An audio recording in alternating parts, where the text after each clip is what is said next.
Hello everyone, we have made it officially to our blocking video. And so this one's going to be in a whole bunch of little parts. I'm going to try to pause them and do them all together, but we are going to take our unblocked, finished cardigan. Here it is in all of its beauty and glory. And I'm going to go through the steps of blocking in this video, hopefully all together in one, but again, we're low production value here. We're not editing. So let's see how it goes. If you don't know what I'm doing here or what I'm talking about, I will explain blocking in full as we go. But you can go through the entire series to go through my thought process around knitting this, all the planning in advance, all the mods and decisions I made along the way, how I managed my yarn to make sure I didn't run out. And now we are in the finishing stages. Okay, we're at my sink, and this is going to be like a video where everything is going to be quite different from my previous videos because I'm doing it while I'm talking about it. So what is blocking? First and foremost, it's a way to let us set our stitches after we've worked the yarn and really shape the sweater and have everything sit really nice and in a nice polished and kind of relaxed way as well. It takes some of the tension out, it just relaxes it, and things like seaming and things like that, we can really sort of have it sit the way we want. And it's the final step before you actually have a fully finished garment. For most garments, I've got a couple extra steps just because of the construction here. So what it really is, and people use the word blocking, but I'm wet blocking, which means I'm going to soak my whole garment. And I'm choosing a wet block because it is wool, and also I tend to wet block everything with a few exceptions. So every garment I do, I wet block, and if you go way back to when I was swatching and blocking my swatch, I was blocking my swatch the exact same way I plan to block my end sweater, so I can see how the yarn will grow, how the garment size may change when I block. So what I'm doing now is I'm filling my sink with water, and one of the big questions is what temperature. So if you're using dyed yarn, so this is obviously wool that's been dyed. These were not the sheep colors for this wool. If you're using dyed yarn, I tend to use lukewarm water, and I want to make sure I'm kind of preventing bleed. Like when the dyers dye the yarn, they should be doing it in a way where the dye is fully exhausted so it's not going to bleed. But it's not foolproof, and like one of the things I love about dyed yarn is it is hand processed stuff. It can be prone to bleeding a little bit. You can, if you're not sure, make sure you actually do some color work in your swatch and then block that whole thing and see if there's any bleed. There was no bleed. You can go back to my other videos with blocking the swatch. There was no bleed, so I don't need to worry about that. But I'm still a little bit worried because I'm always a little bit worried. And so I have this temperature set. I'm actually going to turn it down a little bit. So that's lukewarm so that when I touch it with my fingers, I'm not really even feeling that. So err on the side of caution. It can be a cool soak. I tend to like to have a little bit of heat if I can. And if it's raw wool that hasn't been dyed or anything like that, you can use as hot as you want, and sometimes I do use pretty hot. You just want to avoid felting, and people get really scared about felting, but I've almost never felted anything by accident. So the other thing I do is I put some wool wash in. This is my favorite. It's Soak. I got it from my local yarn shop. I like this clean with a peel smelled one. I don't like scents very much. I really struggle with sort of sensory overload on a lot of things scent related, so this one's nice. There's also, I can't remember the brand right now, but I use it on scented ones sometimes as well. And I'm just going to put a tiny bit in, and you'll see it's going to bubble, maybe a little bit more than that. But I don't need much. And some people wait and put it in after, but that should be good. So the wool wash it's made to help the wool sort of process. So now we're going to go ahead and we're going to soak the sweater in, and I'm going to talk a little bit about felting. So first thing, once I put it in, we're not going to shake it too much. Agitation will help it felt, which we don't want it to felt because this is not a felting project. The other thing I'm going to be watching for is color bleed. And if I'm really nervous, which I'm not really nervous, I feel pretty confident. But if I'm nervous about color bleed, I can also use a color catcher And so far I'm just very slowly helping it get under the water like this.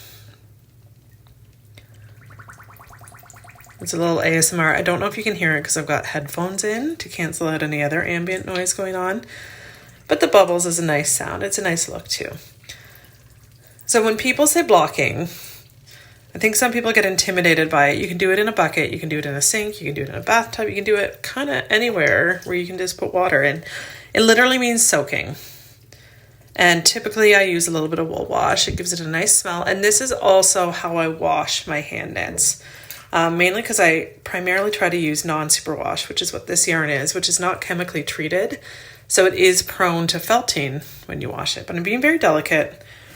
And this is all blocking is it's going to sit here and soak for at least 15 minutes. And really just giving a chance for all the fibers to relax. And it's going to sit here, it's going to do its thing. And while it does that, I'm going to go and prep my blocking boards. So this is how I dry it. Again, it's different for everyone. So this is going to be what I do.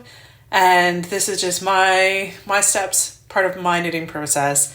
Everyone might have different ones. So if you do something different, that's great. If you're a little bit scared, hopefully this gives you some confidence to figure out what will work best for you and on your budget as well, because all sorts of equipment cost different amounts. Okay, we're now on my floor. This is what I use for blocking mats. And what blocking mats do is they let you just put your garment or whatever you've made on a flat surface and let it dry. So I use these. These are from Marshall's in Canada. And yeah, you can go to like get creative. You can go to the dollar store, see if you can find some foam blocking boards. I really like the foam because I can just stick pins right into it. Some people will use just, they'll put towels down, they'll use a mattress. You can get really creative. So this is what I choose. I also have a towel because I'm going to bring my garment over in a towel, and I'll show you what I do with that. It's pretty obvious. I also have T-pins. I got these off Amazon. Knit blockers I got from somewhere, and these are both of these are just pins that I can use to pin it into shape while it dries. These are just sort of a set of pins. And these are from Knitter's Pride.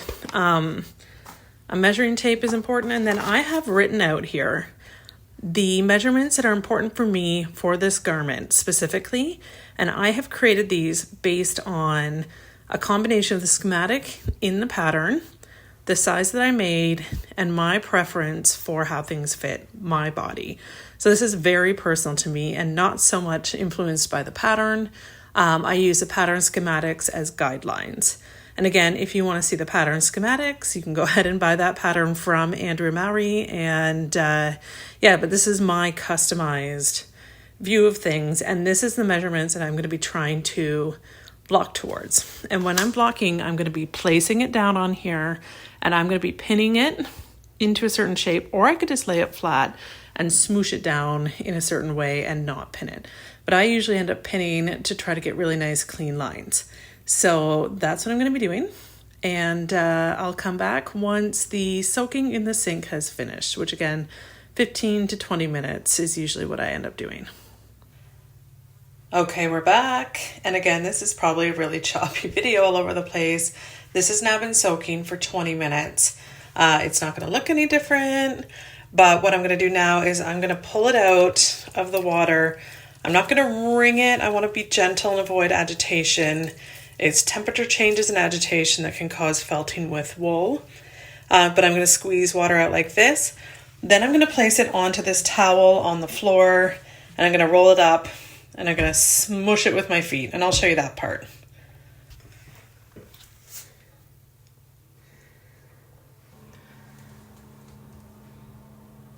I'm going to do this one more time for posterity because I'm not sure that I actually captured that last bit.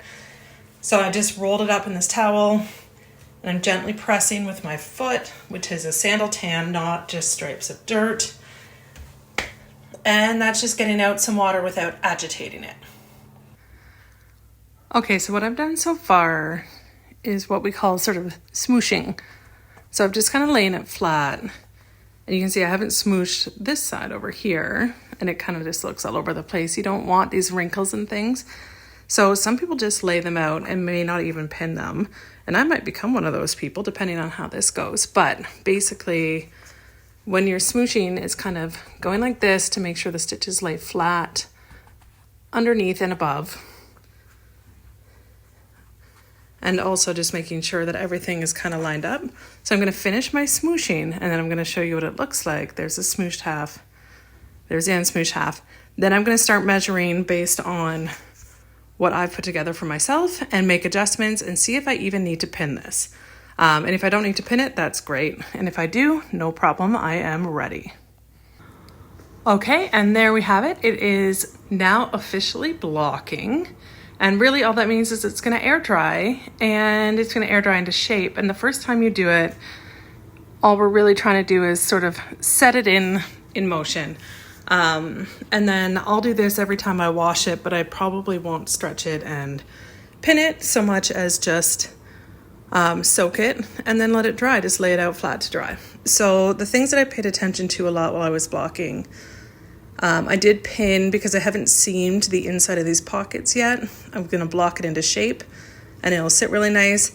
Then I'll seam it using these ends. So I'll do that afterwards. So I just put little pins in right at the corners to make sure it stays nice and flat across here into the pocket entrance into the liner. I did pin along the bottom to keep this edge nice and straight. And then I pinned along the button band. Again, I didn't put buttonholes in because I don't plan on putting buttons. So that's a mod I made. But if you did, you want to make sure that, you know, your buttonholes are evenly spaced out. And then on the sleeves, they don't really need anything. They were plenty long. And I've just sort of made sure that I've got a pin in the edge of them to keep a nice crisp edge there. But yeah, that's basically all that I ended up doing. And I did double layer, so the button band on one side comes underneath. And I just kind of tucked it in place there. So we will see how this ends up. And I'll post the difference in the very last finishing steps in the next video, which may be the last of the series, unless I get a whole bunch of questions, and then we'll see. But we are just gonna wait until this dries. And that is blocking. And this is a wonderful step that sometimes people tend to skip because they're so excited. But it's my favorite step because it really does change, at least for wool-based hand knit items, garments, it really does change how they sit on my body. Hope this is helpful. Bye.